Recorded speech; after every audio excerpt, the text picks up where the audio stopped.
Perfect. All right, welcome again, everybody, and we'll have time for questions in between. But if you don't want to forget, go ahead, throw it in the chat. So one more time, here is my email address. Email me directly for a copy of this video.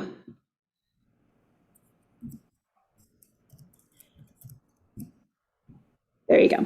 All right, take it away, Arlene. Wow. Thanks, Jen. You are an amazing moderator. You keep everything under control for me. I really appreciate that about you. You've gotten Thanks. amazingly professional over the time we've done this, right? Good morning, everybody. I'm Chef Coco, and today we're going to be talking about flexitarian cooking for the new year. First of all, I have to have this disclaimer that I'm not a medical professional. I'm just a crazy old chef that's been around a long time, and I've made some changes in my eating plan to improve my health, and I've done really well with it. As a matter of fact, my last checkup with my doctor, who a couple of years ago was saying, oh, we have to put you on statins, we have to do this, we have to do that, we have to, give you medication. And I said, no, I want to do it through functional foods and my diet, and we've been working on it. In my last checkup, she said, just keep eating those fruits and vegetables. So I'm very happy to share my experiences with you about flexitarian cooking and my view of it. There are many people out there over the years that have talked about and written about flexitarian cooking. So today you're going to hear my story on it. So the term flexitarian means a way of eating that can minimize meat and fat intake without completely removing meat from your diet. Now, flexitarian diet is ideal for somebody who wants more of a vegetarian diet than a carnivore diet, but can't exactly part from eating meat. Being a flexi, as they call it, can offer many benefits and advantages. I like to teach people how to cook flexitarian as opposed to a flexitarian diet because it's kind of a way of eating and a way of cooking. It's an inclusive way of cooking by adding healthy ingredients instead of omitting favorite foods. It's excuse me, it's a non-diet style of eating to improve one's health without sacrificing flavor. Because when I went on my journey of healthy eating, that was one thing as a professional chef I was never going to give up was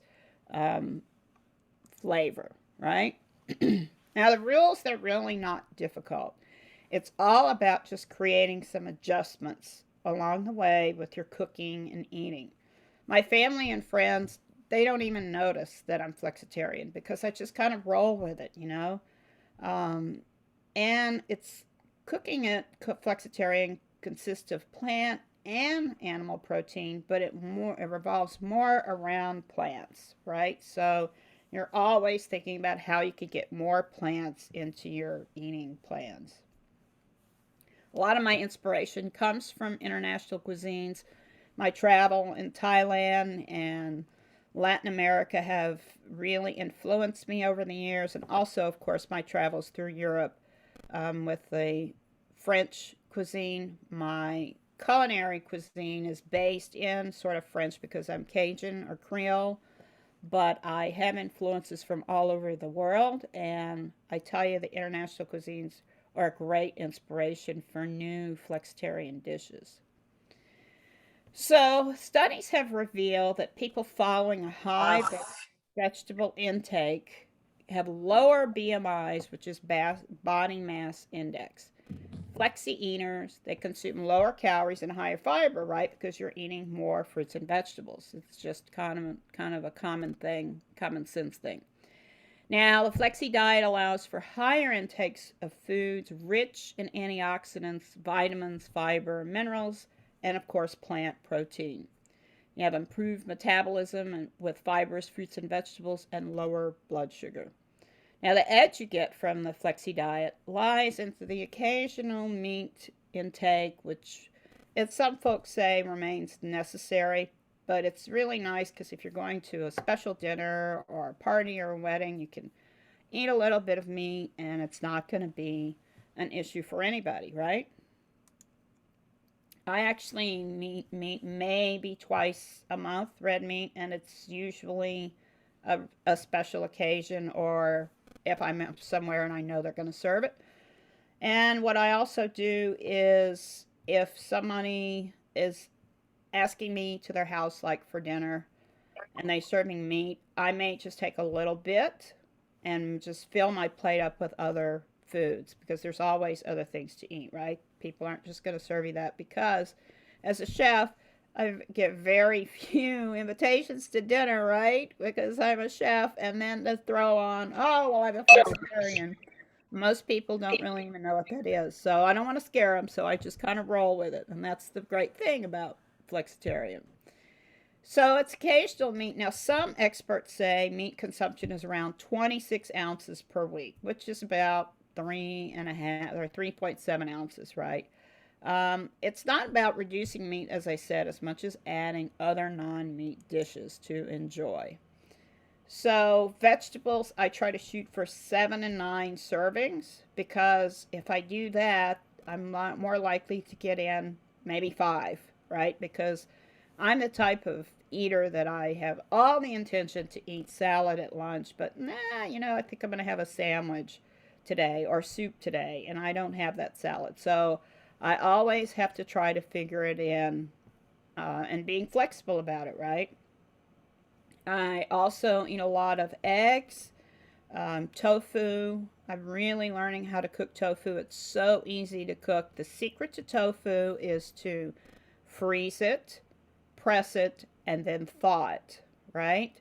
Those 3 steps. Then you can marinate it and it really absorbs and the texture of it gets more like meat, which I don't know how to explain it, but it's really, really tasty. I grill it, I do it, put it in the air fryer, and I always like to keep it on hand just to throw on salads if I'm eating a salad for protein. Dairy, of course, is on the flexitarian eating plan. Whole grains as well. Whole grains, the USDA says half of our grains in a day should be whole grains.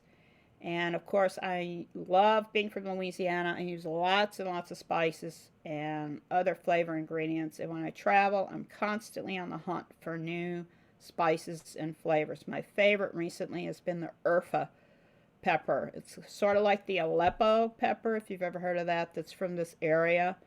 And it's named after the regions.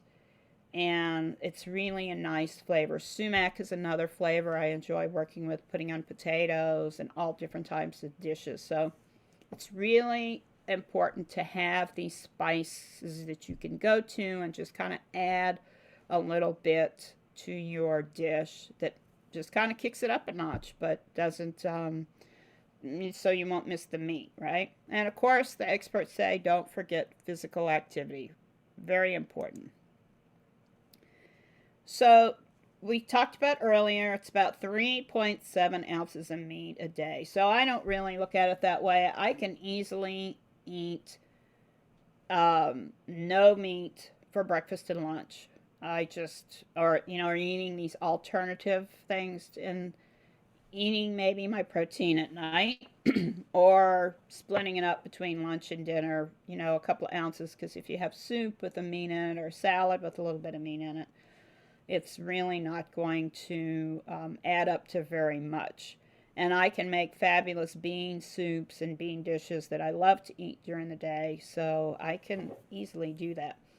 But if you are used to having meat most meals, you can consider Meatless Monday. It was started in the UK and years ago, and they are amazing there what they do with their meatless dishes. There's a high percentage of vegetarians in the UK, and so Meatless Monday is a big day there, and you see a lot of the restaurants that reflect it.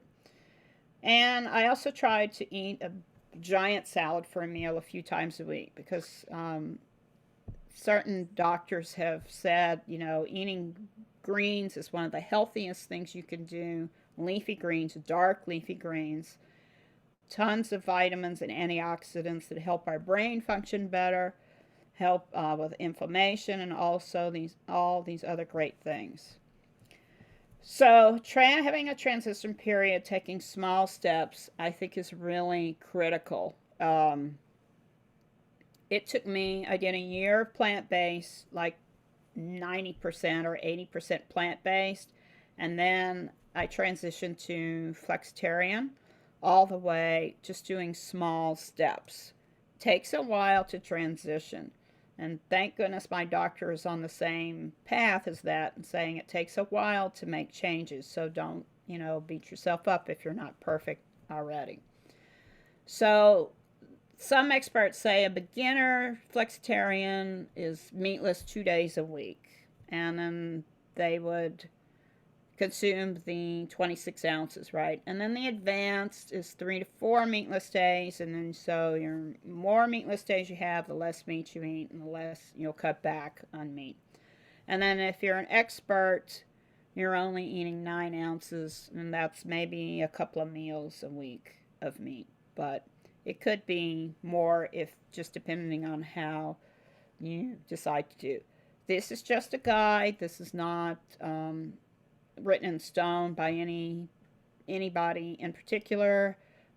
So this information is, take it not with a grain of salt, but just as a sample, right? If you notice the phases, they're divided in a gradual decrease of meat consumption. While the beginner phase works for most people, some tend to cut back more. Now, would be good if you're trying to transition to being a vegetarian, because flexitarian really means flexitarian really means vegetarian plus like flexible, right? That's how the name came about. And it's easy to go down the vegetarian road if you are a committed flexitarian. Now, flexi eating also reduces your carbon footprint, which is also a great thing, while reducing the demand for meat consumption worldwide. So, tips here, I'm always really good about my tips and tricks. Buying weekly and just the amount of meat that you'll eat for the week and your meal plan.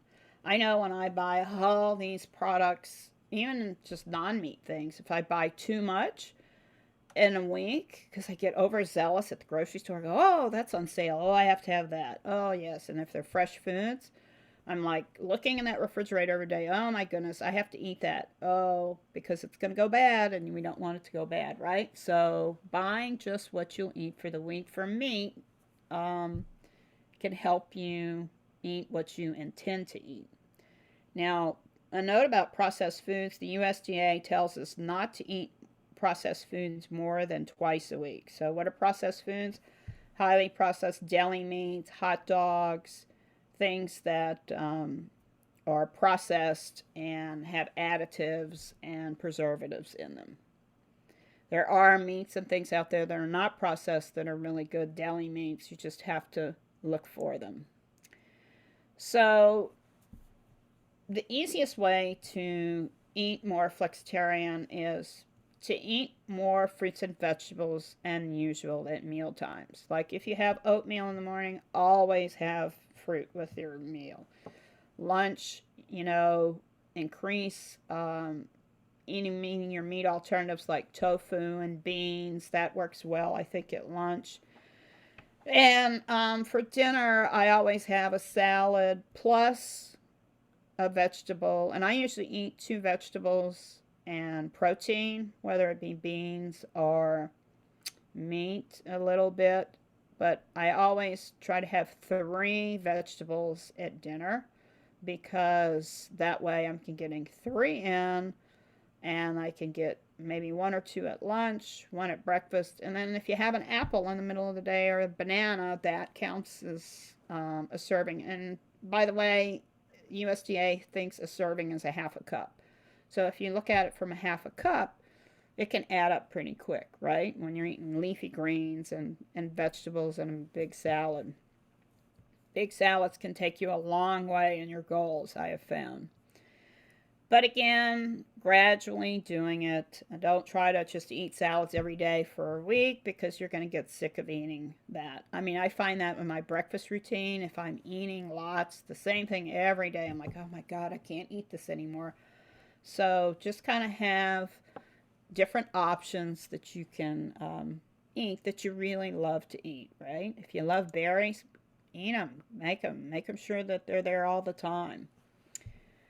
We know convenience increases consumption. That's why the prepared, fresh prep market is so big because you can go in and buy pretty much almost every kind of vegetable, depending on where you go, is chopped, either fresh or frozen. Don't discount frozen chopped onions, peppers, and all those things that are chopped in your freezer aisle. Those are really good to have on hand as well for convenience. So most of the healthy gurus I followed, the doctors will tell you to eat greens every day. Dr. Hyman, who's a plant-based expert you may have heard of, says to eat greens, beans, onions, berries, and mushrooms and seeds daily for optimum health. So I'll repeat that because I try to eat these: greens, beans, onions, berries, mushrooms, and seeds. So if you eat that, you cover a lot of the vitamins and minerals that you need in a day. So for the greens, I always like to have a great selection of dressings. I look for the low fat, low sugar dressings, but I end up making my own quite a bit of the time because they're really easy to make and you can make exactly how much you want. And you can dress your greens like they do in Italy and France, where you put the olive oil on the greens just a little bit and massage it. And then you add the vinegar and massage it and add salt and pepper. That's a really nice way to dress your greens, just very lightly. And it brings out the flavor of the greens, right? Again, stocking up on those spices and herbs. The great thing about the co-op is that you can go in and you can buy just what you need for a dish, or you can buy an ounce. You have great options there with all those beautiful spices that they have there. I love going to the spice section of a co-op because I got all my little bags and I take them home and I have little jars that I've saved to put them in, and I just feel like that I'm ready for battle with any kind of dish I would want to make because I can go there and get exactly what I need. I always tell people to constantly look up new recipes so you can swap ingredients for old recipes that you have. Like if you have a dish for spaghetti sauce and you really love spaghetti sauce, try swapping out minced mushrooms one time for that spaghetti sauce, or try swapping out lentils, which is a great stand in, or jackfruit, or even chopped eggplant. I make a dish with chopped eggplant, tomatoes, zucchini, and I use it for pasta sauce. I use it on top of polenta, on many, many different dishes, and on pizza, which is great. So having those meat alternatives at the ready, and you make a big batch of it and freeze it in containers, makes it much easier for and more convenient. Tons and tons of recipes all the time about flexitarian cooking and swapping out ingredients for your favorite dishes. So any dish that you have, like let's say macaroni and cheese, one of your favorites. There are so many plant-based macaroni and cheese dishes out there, recipes. It would boggle your mind. My favorite, of course, is the cauliflower sauce with nutritional yeast to make the sauce. But there's tons and tons of dishes out there that at the search of the internet that can help you transition as far as you need to go, right? If you still want to use dairy, that's fine, but if not, there's lots of substitutions. And of course, drinking lots of water always helps with your health. So here's some ways to get vegetable protein in. We think just meat as vegetable protein, but there's protein in all of these items listed. Now, quinoa has a little bit more protein, spinach has a bit more iron, beans have quite a bit of protein. Lentils, I think, has the highest B12 amount, and that's a vitamin that plant-based folks lack when they don't eat meat, but lentils can give you the same amount, I believe, of the protein. And of course, nuts are really good for protein too. If you want to have protein at lunch, because my dietitian is always trying to get me to eat more protein at lunch, she says just have a handful of walnuts. You'll get the calcium and the protein that way. So more ways, chia seeds, those are really good to put in like overnight oats. Oatmeal also too has protein. Tofu, I love tofu to eat it many different ways. I make a mousse, a chocolate mousse with tofu, which is really, really easy. And there's tons of recipes for that. And then, of course, seeds, peanut butter, and pumpkin seeds, which when I did my class on brain health, pumpkin seeds showed up as one of the superfoods to eat for great brain health. So there's a swap for every recipe out there. It may not taste exactly the same, but if you've ever done any plant-based cooking or eating, sometimes it's not the same. But you know what? It's still delicious. So you have to like think, okay, this doesn't taste exactly like a hamburger, but you know what? It's pretty good. So being flexible and being open to trying new flavors will be a great way to embrace flexitarian cooking. I've found that patience and discipline help to make succeed if you want to gradually eat less meat. But you know what? Everything in moderation, right? As Julia Child says, everything in moderation, even moderation. And I've found that from making my own meals at home, I have a better chance of getting all those fruits and vegetables. Lots of folks have issues when they eat home. They do great on eating plans, and then when they go out into the world and they're faced with, oh my goodness, I'm at a restaurant, how am I going to get my 5 to 7? Well, it's just a workaround, and you just got to make sure you have them before you go, right? So if you don't have them, you'll still be good. And I also encourage you to explore meat alternatives that are plant-based. There's tons and tons of new products out on the market that are frozen that do a fabulous job with meat alternatives. Burger patties. Now, the market is heading more towards like chicken and beef and more protein style meats, but the patties and the hot dogs and the nuggets and things are all still out there, and the crumbles. So I invite you to kind of peruse the freezer section next time you're in the co-op and see all the wonderful things that they have there that are meatless that you can purchase just to try. They're convenience foods, and so they're not like something you'd want to eat every day, actually, because of the processing of them. But to have them occasionally and enjoy them, it's a great convenience to have. All right, so that is the tutorial part. Now we're going to look at the video. Now this video is polenta with roasted vegetables, and I've cooked the polenta 2 different ways. That's why it's a bit of a longer video, but I wanted to show you how to work with the polenta in the tube, because I know lots of people see that and go, gee, I wonder how that tastes, or I wonder how that cooks. So I'll turn it on now and we can find out. Welcome to my kitchen. Today we're going to be cooking flexitarian. Cooking flexitarian, what is that, you ask? Well, it's not about taking things out or removing things. It's about adding more fruits and vegetables into your cooking and your everyday cooking. So the recipe I'm going to show you today is going to be a polenta with winter roasted vegetables. Polenta, creamy polenta or griddle polenta makes a very nice savory base for sweet roasted vegetables. I'll give you my tips on roasting vegetables, and we'll learn some other tips along the way. So come along with me and let's get cooking. So the first thing I'm going to do is I'm going to just go over the ingredients I'm going to use today.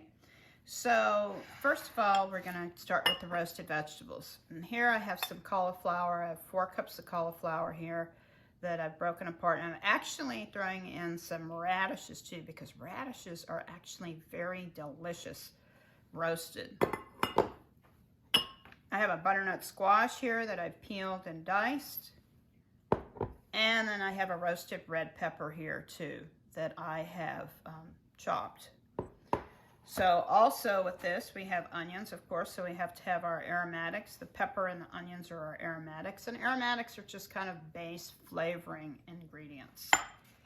We're also going to use some fresh chopped garlic, some fresh rosemary, and we're going to use cornmeal for polenta, and I'm also going to show you how to use the polenta that's already cooked that you just slice and griddle. So you'll get to see how that works too.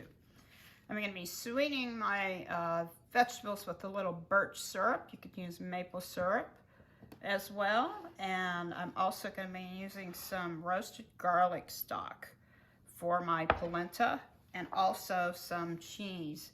And now you can use plant-based cheese or you can use cheddar cheese. We're going to use cheddar today. You can also use other things, other types of cheese too. So this is all our ingredients, and I'll show you how I do it. So this recipe is so easy. It's really just kind of, you don't really need a recipe, but I'm going to give you the amounts anyway. So first we're going to start with our onion. We have a regular sweet onion. You can use white or yellow, doesn't matter. And I like to chop it up kind of small because it's going to shrink once it cooks too. You know, I think when I had my catering business, we decided that roasted vegetables shrink almost 50%. So now we're going to add in our squash, our peppers, and our cauliflower and our radishes. So easy.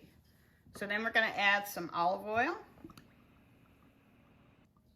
Couple of tablespoons of olive oil.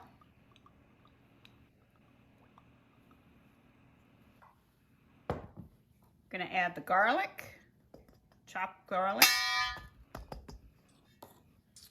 and a chopped rosemary.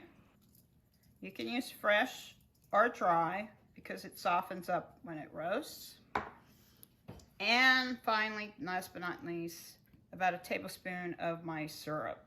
And that's just going to give it a little more sweetness. One other thing that we do want to make sure we put at this stage too is salt.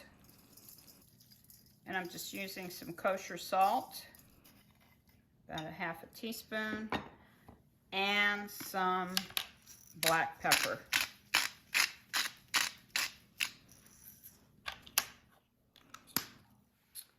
Okay, so I'm going to get my pan ready here. I just have a sheet pan here, half sheet pan with parchment paper on it. And I'm just going to lightly use my God-given spoons, my hands, right? Just to coat the oil, the spices. Just coat everything lightly.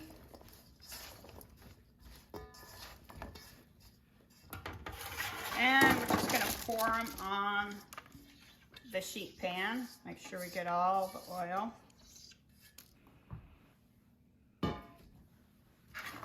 And we want to spread them out, okay? Just as thin a layer as you can get. Okay, just kind of. All right. So now I'm going to throw these into a really hot oven. I have 450 convection going on my oven, but you could do 425 for a regular oven probably and it'd be the same. And we're going to throw them in for about 30 minutes and then we'll come back and use them after the polenta is done. So I'm going to just stick them in the oven now. Okay, So the next thing we want to do is we're going to work with our polenta. So we're just going to cut it. This polenta you can buy just about anywhere. A lot of grocery stores carry it, and it's a real lifesaver on a busy weeknight. So we're just going to cut them about 1/2 inch. The slices. And it's already cooked, but we're going to cook it again because we want to bring it back to life, right? It's kind of sleeping. All the flavors and everything, we're going to bring them back. All right. So we'll just put them on this sheet pan, half sheet pan for now. And I'll get my griddle.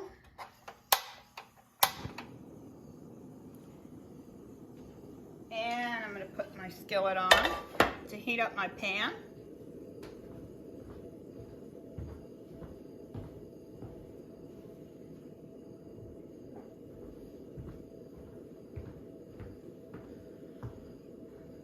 So always when you are frying something or cooking something with olive oil, you want to heat the pan first and then put the olive oil in. If you're working with butter, you want to start with a cold pan, because the cold pan won't burn the butter, but if you throw butter in to a hot pan, then you will have a good chance of burning it, so you don't want to do that. So I always teach that to my students. Cold pan butter, hot pan oil. So I can almost put my hand here and feel how hot it is. Not quite hot enough.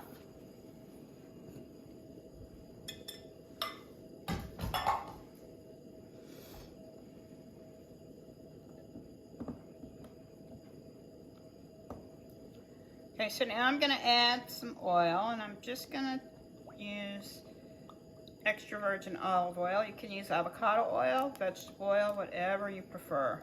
I'm just going to put enough at the bottom to give it some flavor. So then I'm just going to put my polenta in carefully.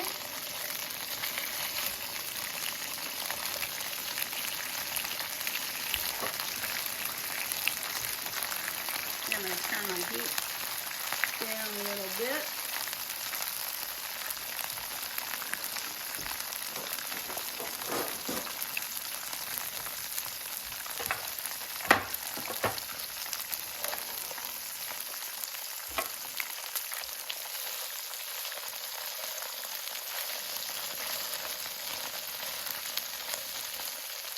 So if you've never worked with these before, they're really easy to work with. You just slice, and you can actually do this in the oven as well, and just flip them over halfway through, and they would work just fine that way.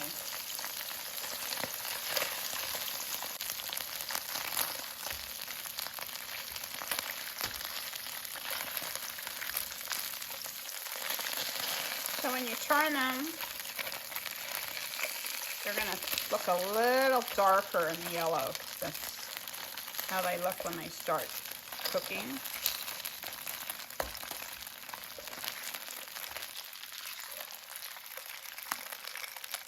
And you just want to keep cooking them on the other side. It's about 5 minutes on each side.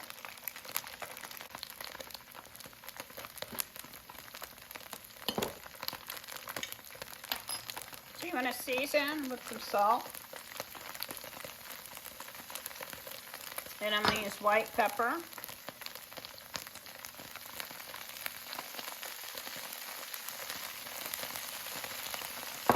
There's not a lot of seasoning in it.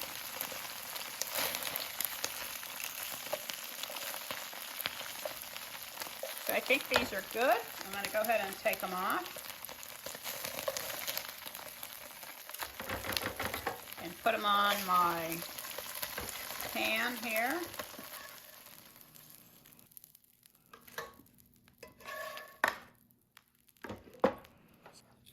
So there you have it. You can see here that they're just griddled, and I put them on the pan, and I'm just going to hold them and keep them warm until my roasted vegetables are done. So the next thing I'm going to do is I'm going to pour my stock in. I'm using a roasted garlic stock. And I'm going to turn it on high and get it boiling. And then we're going to add our polenta to it. So I have 3/4 of a cup here, and I have my cheese. Now I'm not going to add my salt until later because there's salt in my stock. So I want to taste it first before I add it. You want to make sure that you have a good whisk on hand because you're going to whisk it in and then you will cook it. So polenta is originally from Italy and it's served a lot of different ways. Today we're going to do soft, creamy polenta, but lots of times in Italy what they'll do is they'll cook it like this and then they'll just put it on like a big slab, like a cutting board, and they'll put the vegetables and everything on top, and everybody will just kind of scoop it and eat it immediately. And the other way that it can be done is that if you make it like this, and while it's soft, pour it in a pan, then it will become soft, but then it'll harden up, just like the polenta in the roll. And then you can cut diamonds or squares out of it. So you can make the hard or the griddled polenta is what they call it as well, very easily. All right, so you can see that the stock is starting to boil. And we're going to take our polenta and just kind of, in a very little bit at a time, we're going to start adding it in and stirring. You want like a very small stream. If you ever cook grits, it's very, very similar to cooking grits. You don't want to dump it all in at once because you run the risk of it clumping. So you just want to put in a bit at a time and give it a good stir.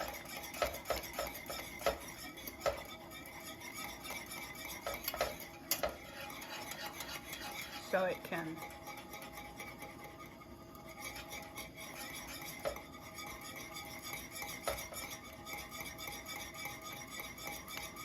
just keep doing it.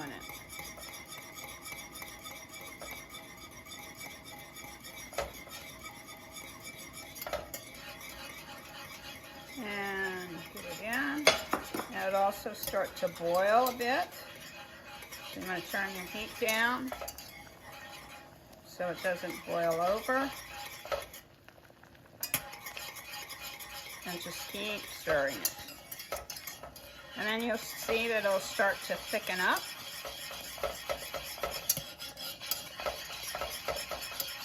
And eventually, if there's any lumps in it, they'll cook out.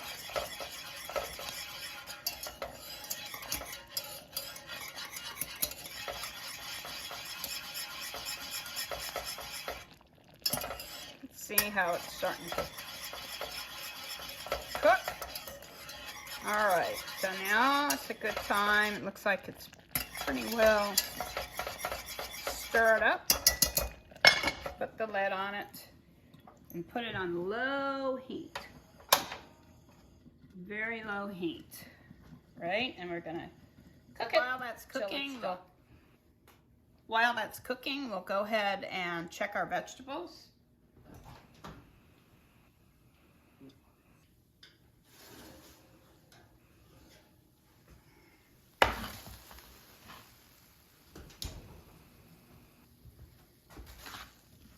We'll give them a good stir. They're about halfway done.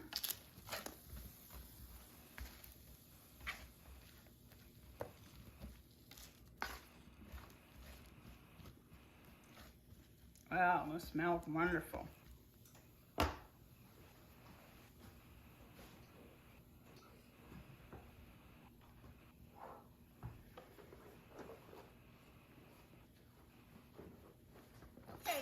see, our polenta is cooked. It's nice and thick. I'm gonna add the cheese. Now I'm adding aged cheddar cheese. You can add any kind of cheese you like. Goat cheese works beautifully in here. Any kind of orange cheese, blue cheese, whatever your heart desires. Mozzarella. Now I'm also going to add some nutritional yeast. Now if I was just going to do this recipe plant-based, you could see the nutritional yeast, but I really like it because it adds an umami kind of savory flavor to it. But if you're doing it as plant-based and you didn't want to use the other cheese, you could just use nutritional yeast. And a little bit of olive oil. So there, oh man, it smells so good. So here we go. I'm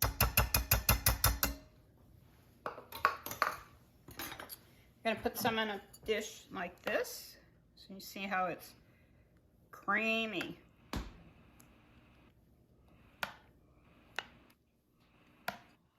It's a nice bed. So you want that. And we could put a little bit of Parmesan cheese on top of it. And then we have our roasted vegetables that we can add on top. The beautiful peppers and squash.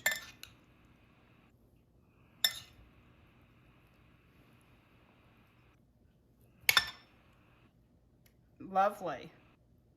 Let's give it a try while it's still hot.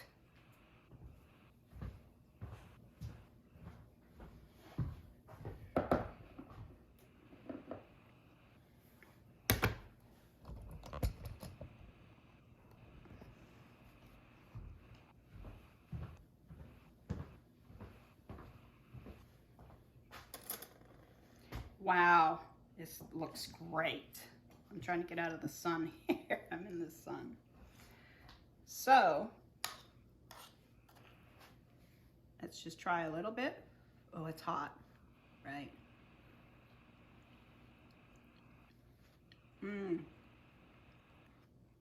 It's delicious. That creamy, comforting, reminds me a lot of grits, right? But they're yellow instead of white. With those great flavors of the vegetables. It's lovely. All right, that's good. So now I'm going to show you how to set up the polenta for the griddle polenta that we fried earlier. So I'll be right back. So this polenta, since I didn't use all of it, I am going to put it on this pan.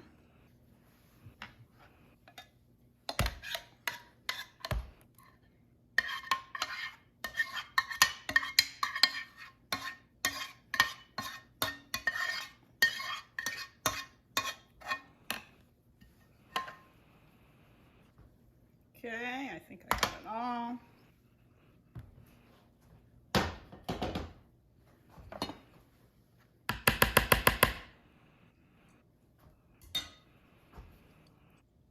So you just want to spread it out.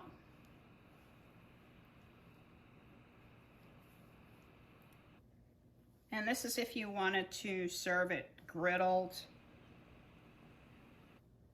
which you could do too if you had your vegetables already done. You could just cook it a little bit and put it in the pan and then bake it in the oven. So I'm going to put some bit of cheese on top. So for me, I'm going to let this cool, and then I'm going to cut out in squares and griddle the squares, or I'll put the vegetables on top and bake it again in the oven with some cheese on it. So that's the way. And now for the other ones that we have,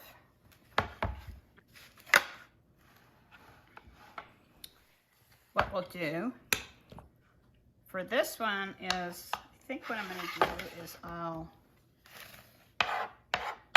take my vegetables and I think I'm going to chop them up just a little bit more because this could be actually a first course.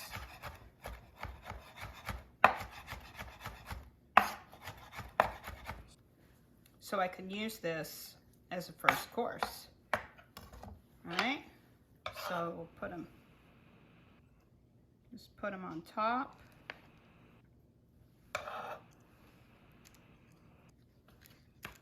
Each one.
Okay, so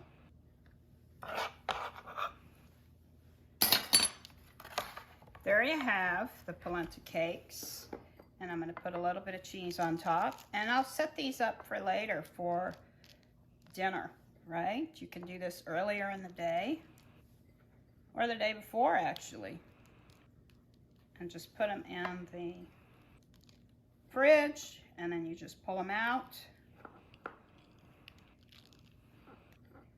and roast them in the oven just to heat them up, probably 10 or 15 minutes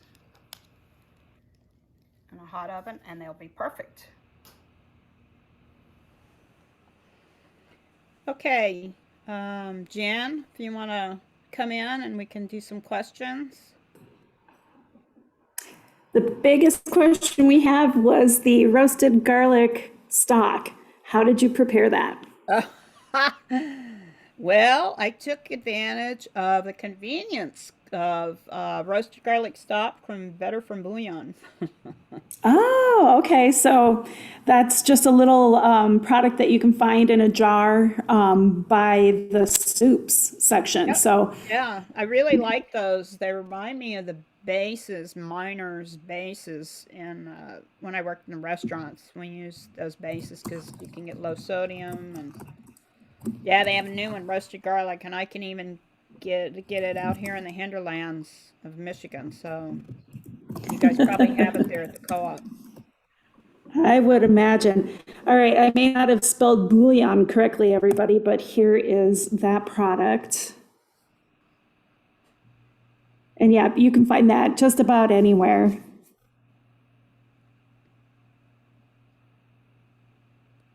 All right, anybody else have any questions? You can put that in the chat or go ahead and briefly unmute to ask your question.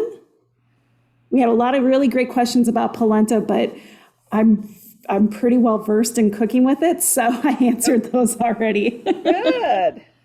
Those tubes are amazing, and one of my favorite things to do with them, I love cutting them and just frying them in the pan like you showed, but also you can turn them back into a creamy polenta just by adding a liquid and some cheese to it. So I'll often...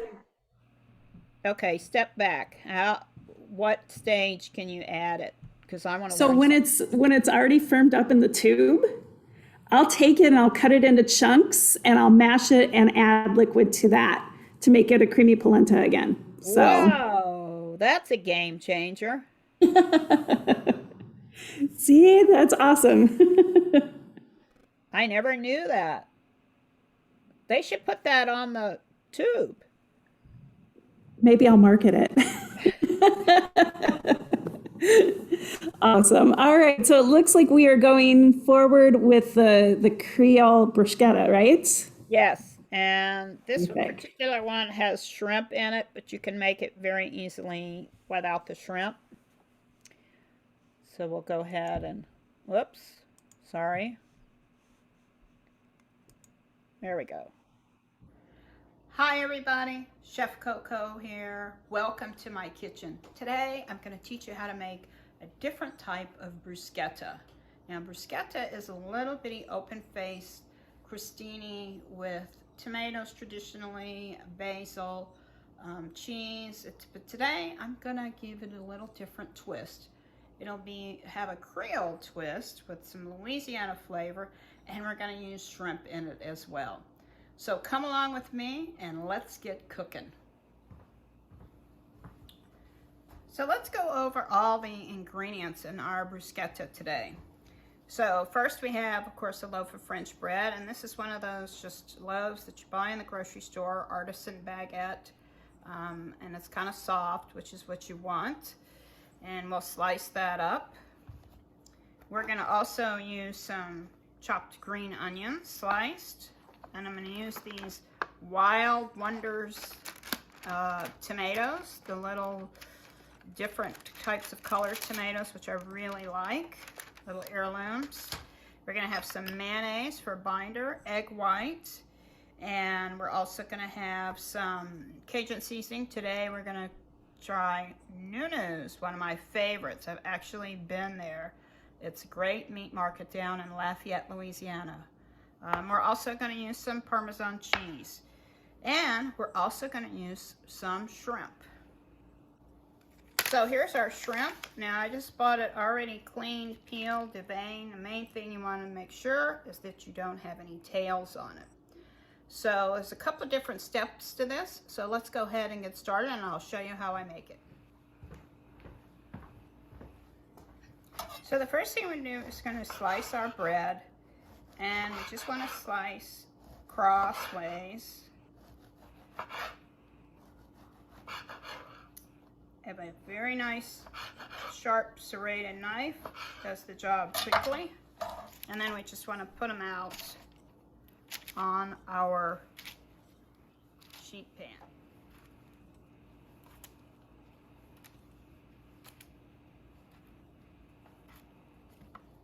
Okay. So one baguette should fit on a half sheet pan. So now we're just going to toss it right in the oven, and we're going to get it to dry out a bit. You could brush them with olive oil. In fact, I think I'll give them a spray. I have some olive oil spray. You don't have to, but it just adds a little bit more flavor. And I'm going to throw them in a hot oven, probably 400 degrees, just to crisp them up, and then we'll turn them over and then do the other side. It only takes a few minutes to do that. Okay, so I'm just going to turn them over really quickly.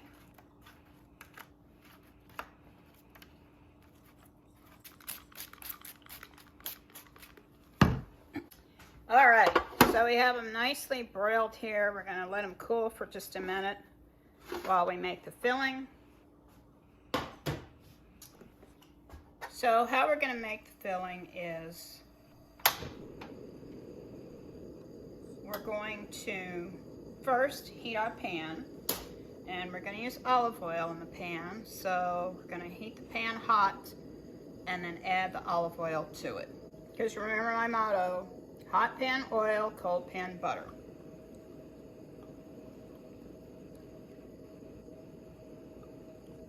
So we want a couple of tablespoons of olive oil.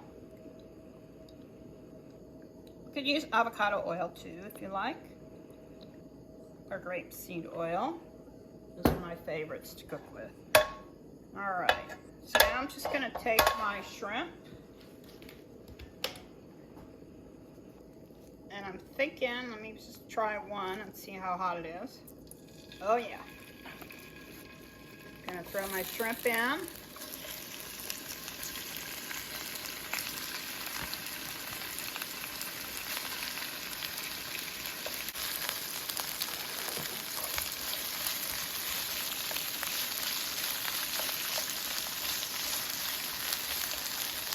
And this is the time I want to get some of my Creole seasoning. Do that taste.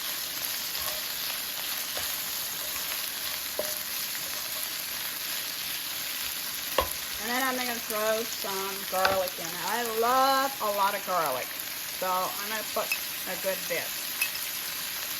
You don't have to put as much. You could put more. Just in your taste.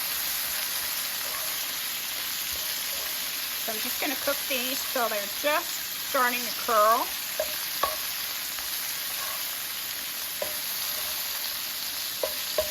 Oh my goodness, man, they smell great.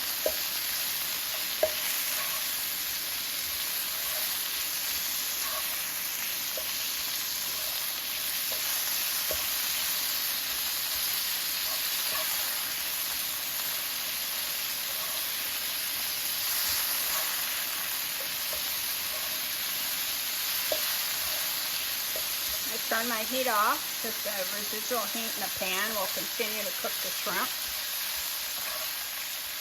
That's the thing about shrimp, you don't want to overcook it. You don't want to be undercooked, but wow, they can taste rubbery if they're overcooked. So since we're going to cook these again, I think I'm going to pull them off now. It's pretty much cooked. So I'm going to put them off and throw them in a bowl. Then I put them to the side and let them cool. Okay, so now that these are cool, I'm going to get a piece of garlic, and you see I have a piece of garlic here. And I'm going to take my garlic and I'm going to rub each one with the garlic. This is the authentic way to make bruschetta.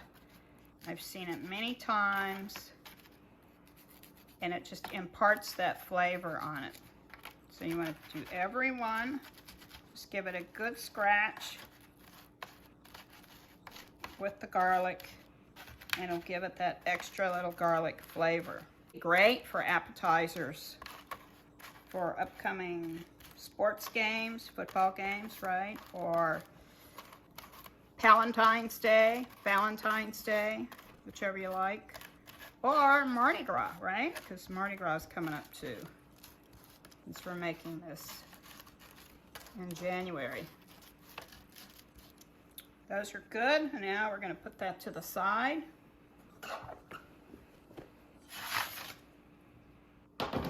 I have my oven preheating on 350. So now I'm going to take my shrimp and I'm going to chop them up because I want it to be able to fit on the crostini, right? So I'm just going to start chopping them. Okay, I think this looks good. It's nice and chopped. I'm going to put them back in my bowl.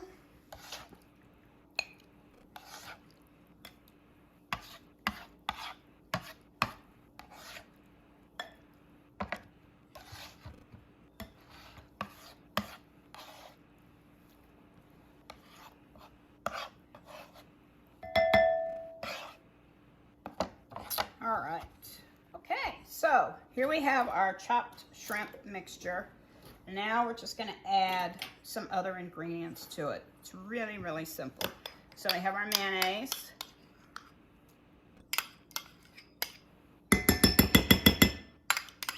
And I'm using light mayonnaise. We have green onions. We have these little tomatoes that we chopped. And I'll give you all the proportions in the recipe. And we're going to add some more Cajun and Creole seasoning.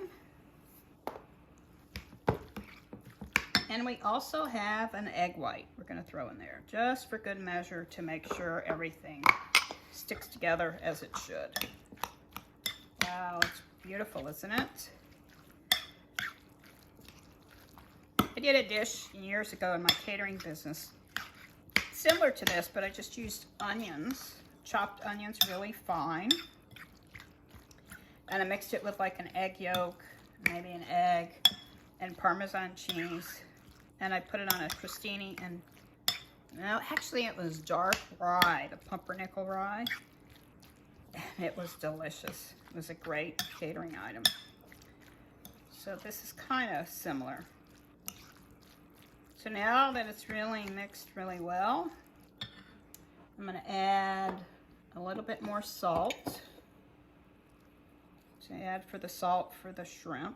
I'm going to add a little bit of white pepper to taste. And I'm not going to taste it because I have raw eggs in it, right?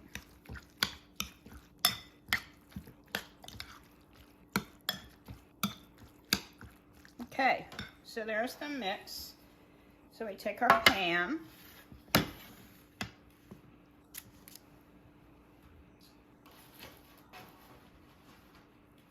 And our crostinis.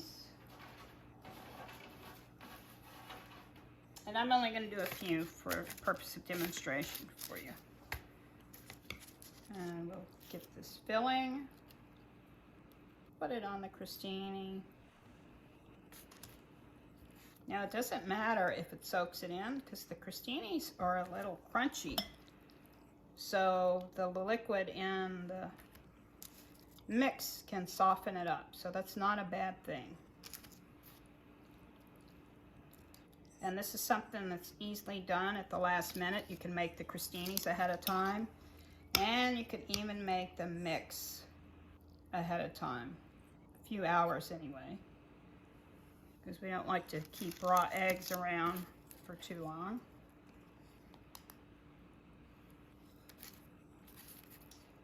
Look at that one. It's got a big hole in it. We'll see. Now what happens, right? So you could go a lot of different ways with these. I did Creole with this, but you could certainly do a Latin inspired with cilantro and cumin and coriander. And you could do an Italian with fresh basil. All these lovely things that go with shrimp. Now I'm going to top it with a little bit of parm.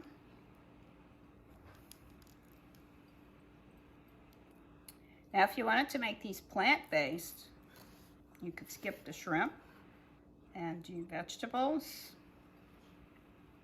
and top it with some different toppings. I like to make a Parmesan plant-based with equal parts of breadcrumbs, cashews, and nutritional yeast. Okay, so we're going to throw these in the oven and bake them for about 10 minutes. All right, so let's see how they came out. So I've dusted them again with a little bit of Creole spice again, just to kind of finish it off. And you can see here that they are nice and crunchy. Cheese is melted. The shrimp, it stayed on. When you have that egg and the binding in there, the mayonnaise and the egg white, it kind of makes it stick to it pretty easily.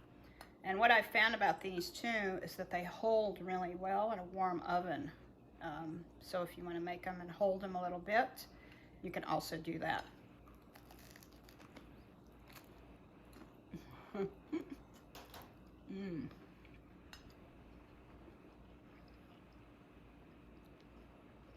Very nice. Bread's done perfectly. And you have that bit of Creole spice. Now when you add a lot of Creole spice, it's a little spicier.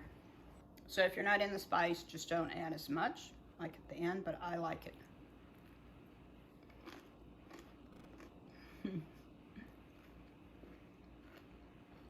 They are delicious.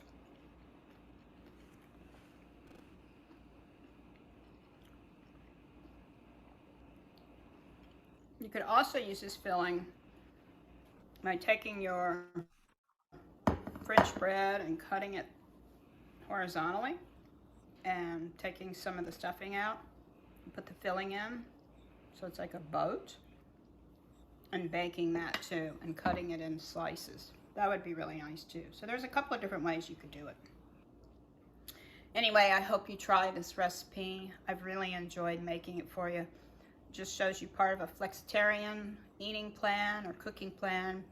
You can have meat if you really want it in small amounts, and you'll stay on a healthy eating plan. So thank you very much for coming. And if you want more recipes, check out my website, arlenecoco.com, or my blog, which is also on my website. Thanks. All right, Jan, we can stop here and take a few questions. Sure. The biggest one was asking about making it plant-based. What would you do for the egg and mayo? Ah, that's a good question. I think what I would probably do is, well, there's a couple of ways you could go. You could do just egg if you wanted a straight on substitution. You could also use, let's see, what was sticking it together? I almost want to say something like pumpkin, maybe in a can. You know, to add a little pumpkin in, I think it would give it some body. What you want is like a glue to hold those things together. Aquafaba maybe with nutritional yeast, breadcrumbs, and breadcrumbs, nutritional yeast, and cashews. I think that would work too. Or you don't even, if you're going to put cheese on top of it to melt it, it'll keep it, you know, kind of intact. So you probably wouldn't need a thickener for it.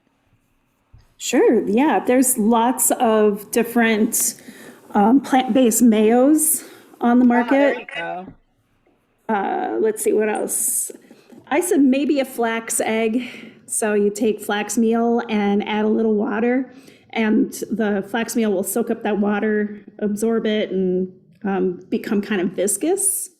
So that's an option. That would also give you some more nutrients, some omega-3s and things like that. So yeah, that's a great idea. That might work.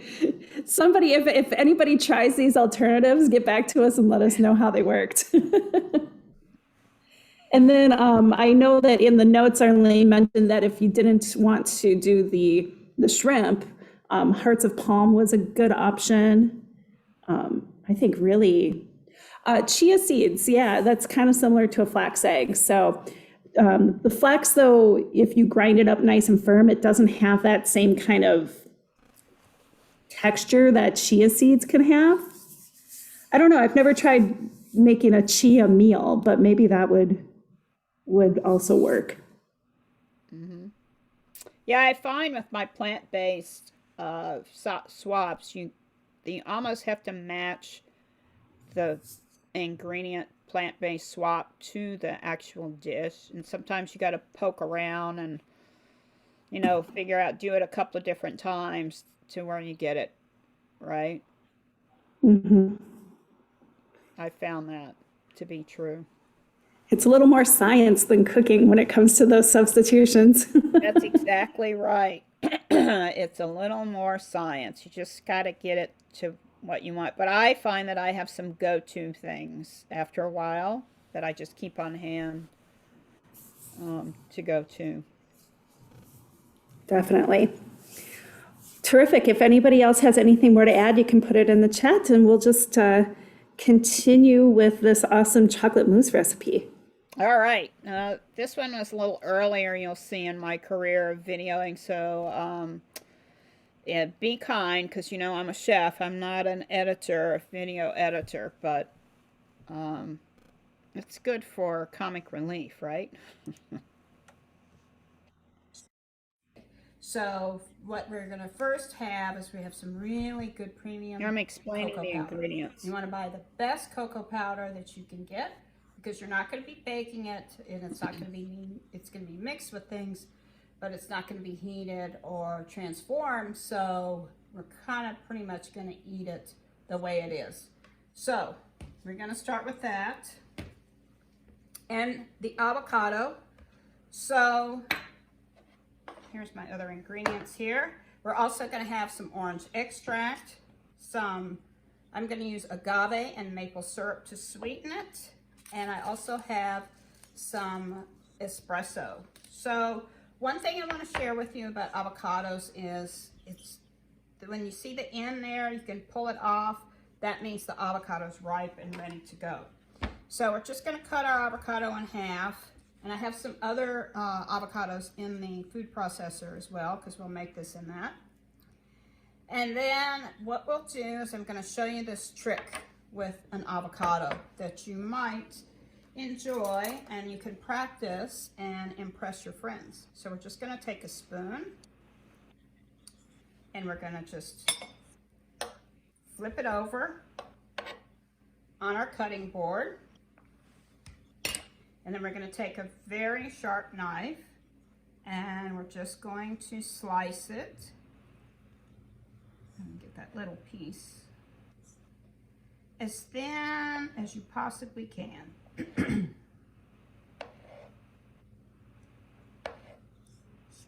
Just slice down and out, and just keep slicing. I practice this every time I eat an avocado. Then you stretch it out, and then you can roll it up and make like a little avocado flower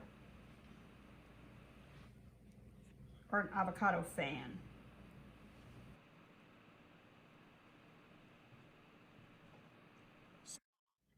So you get the idea. We're going to put it in with the mousse along with this avocado.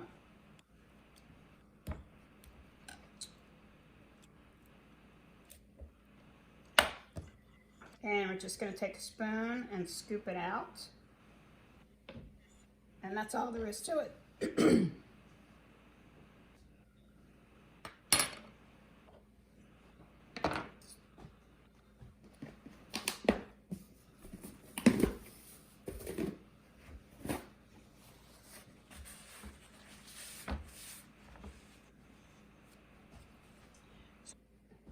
So now we're going to add our cocoa powder. We have our avocados in the processor. We're going to add a little bit of half a teaspoon of orange extract, because I love the taste of orange with chocolate. It's one of my favorite flavors together. I have some maple syrup here and agave, and it's pretty much to taste. And you can use just about any kind of sweetener that you can think of. You could use regular sugar, you could use honey, just really depends on your sweetener of choice. You could use stevia, it really doesn't matter. And then I have this little bit of chocolate, espresso. I have this little bit of espresso here. And process it.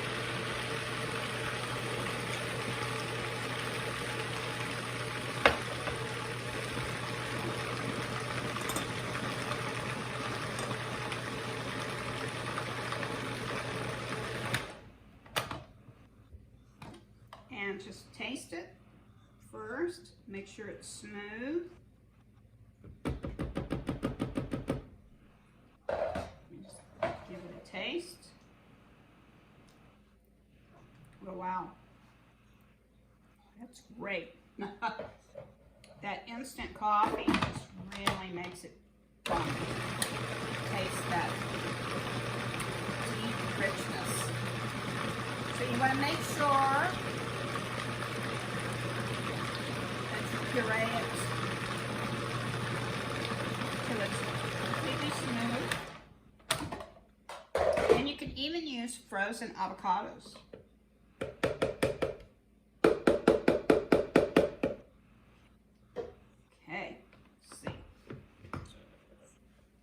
can see here. Wow. So, my last taste. That's it. It's where it needs to be. Yeah, we'll put it.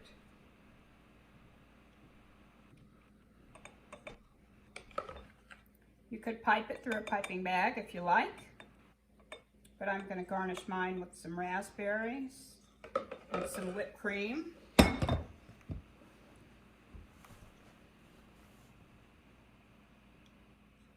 Put some raspberries in the corner.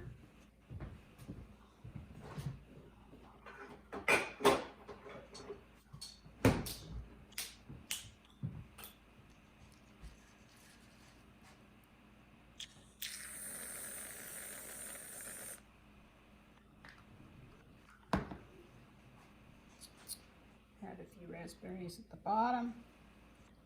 And I'm just going to dust it with a pinch of a little yummy cocoa powder. And there you have it. So easy, so delicious, so healthy. Chocolate mousse, chocolate avocado mousse. Let's try it, will we?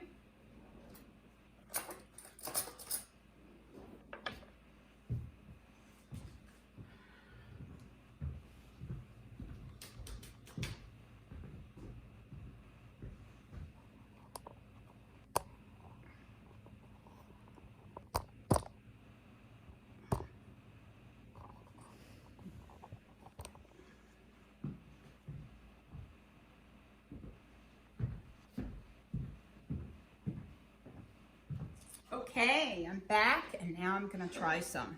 Oh wow, does that look good?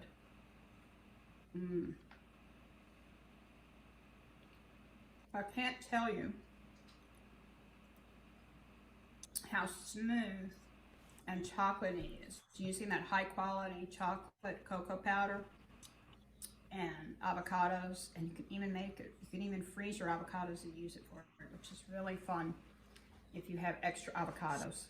So thank you for coming. I hope you enjoyed this recipe, and if you'd like more recipes, please subscribe and check out my channel, and also head over to arlenecoco.com and sign up for my newsletter, where you would get it every month in your inbox.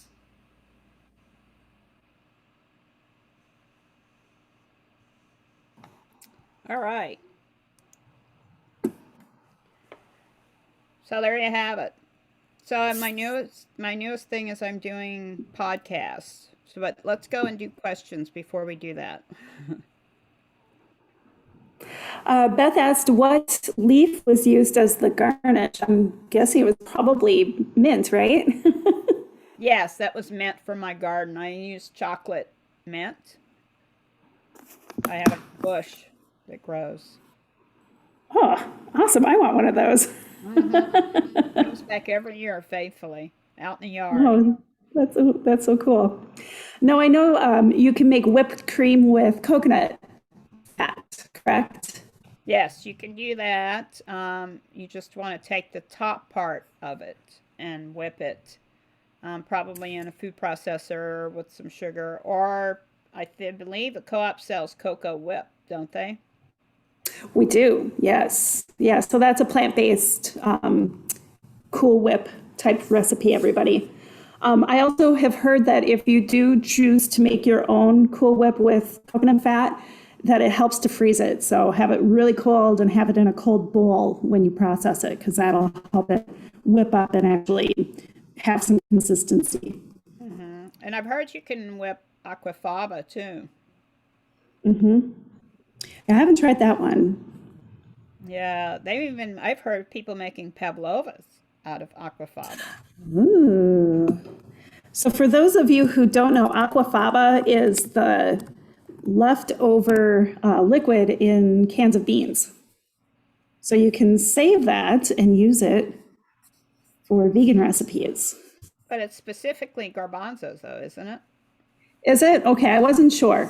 Well, it could be others, but I've only seen garbanzos. But why couldn't you use white beans? As long as it wasn't like black beans, right? Yeah, that could be a little weird. Does anyone have any other questions? Anything? Okay, thank you for yes, specifying that it is garbanzo. I appreciate that. Does anyone have any other questions, information? I did include the link to the recipes again in the chat. For some folks that don't have Google Docs, you should be able to use it. It's for anybody with the link. So I don't know that you would have to have Google Docs, but if you, for some reason, can't access those recipes through that form, you can email me and I can just copy and paste it right into the email for you. So we have some other options. Well, also too on YouTube, I've included the recipes in the description. Perfect. So you can search out, yep, Arlene's YouTube channel, which is Arlene Coco, pretty easy. Ooh, vegan mayo with aquafaba. That's pretty cool. Ah, good idea. Okay, Nancy asked if your avocados are not hard or not as fresh, will this still work? I mean, I would guess you would want the optimal avocado. If it's hard, it's not going to break down as smoothly. It'll take a lot more processing. It'll take a lot more processing and it would work, but you would have it looked like little pebbles, the texture would be not smooth. Mm-hmm. And then if they're overripe, I would imagine that would affect the flavor of it. It probably would have maybe a little bitterness to it if you've ever had an avocado that's a little past its prime. They're not as good. So I agree. Yeah, I'm really big on frozen avocado in the container, because you can get avocado that's just plain avocado. Mm-hmm. Yeah, a lot of produce departments carry it, and then you can just take it home, pop it in your freezer, and then you always have some that are ready to use. Right. Yep. I think they might put a little citric acid in it or something to keep it from turning brown, but it's very natural. Right, definitely. All right. Well, thank you everybody for your input and participation. We really appreciate it. So Arlene, this is our last class for a while.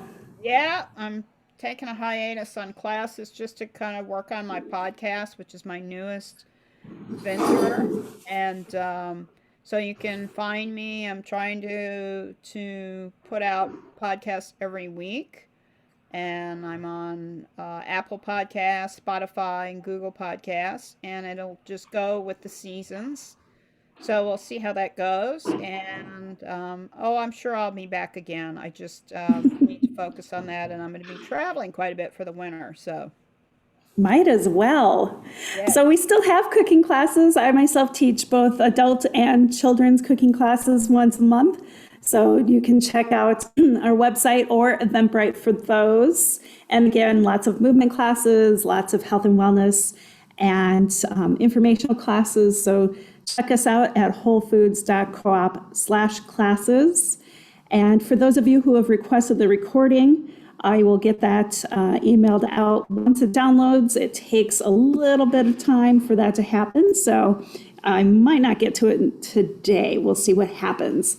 Thank you again, Arlene. It was a wonderful presentation. And thank you, everyone, for taking time out of your Saturdays to be with us. Hopefully, we'll see you for one of our next classes, and we'll catch Arlene again maybe this fall.